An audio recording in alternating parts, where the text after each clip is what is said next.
പീരുമേട് ഗ്രാമപഞ്ചായത്തിന്റെ ഹരിതം അഴുത പദ്ധതിയുടെ ഭാഗമായി അജൈവ മാലിന്യ ശേഖരണ സഞ്ചികളുടെ വിതരണ ഉദ്ഘാടനം പഞ്ചായത്ത് ഹാളിൽ നടന്നു. വീടുകളിൽ പ്ലാസ്റ്റിക് ഉൾപ്പെടെയുള്ള അജൈവ മാലിന്യങ്ങൾ സൂക്ഷിക്കുന്നതിനാണ് സഞ്ചികൾ വിതരണം ചെയ്യുന്നത് എന്നും സഞ്ചികളിൽ സൂക്ഷിക്കേണ്ട മാലിന്യങ്ങളെ സംബന്ധിച്ച് ജനങ്ങളെ ബോധവൽക്കരിക്കുമെന്നും ഇതിനായി ഹരിതകർമ്മസേനയെ ഉപയോഗിക്കുമെന്നും പഞ്ചായത്ത് പ്രസിഡന്റ് ആർ ദിനേശൻ പറയുകയുണ്ടായി.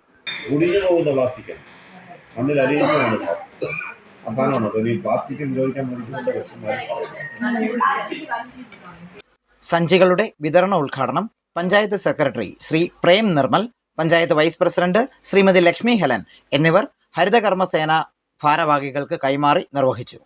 ഇപ്പോൾ വിതരണം ചെയ്യുന്ന ഈ സഞ്ചികൾ ബയോഡീഗ്രേഡബിൾ പ്ലാസ്റ്റിക് ഉൽപ്പന്നത്താൽ നിർമ്മിച്ചതാണ് എന്നും പ്രകൃതി സൗഹാർദ്ദമാണ് എന്നും എല്ലാ വീടുകളിലും ഈ സഞ്ചികൾ വാങ്ങാൻ തയ്യാറാകണം എന്നും പഞ്ചായത്ത് പ്രസിഡന്റ് ചടങ്ങിൽ അറിയിച്ചു.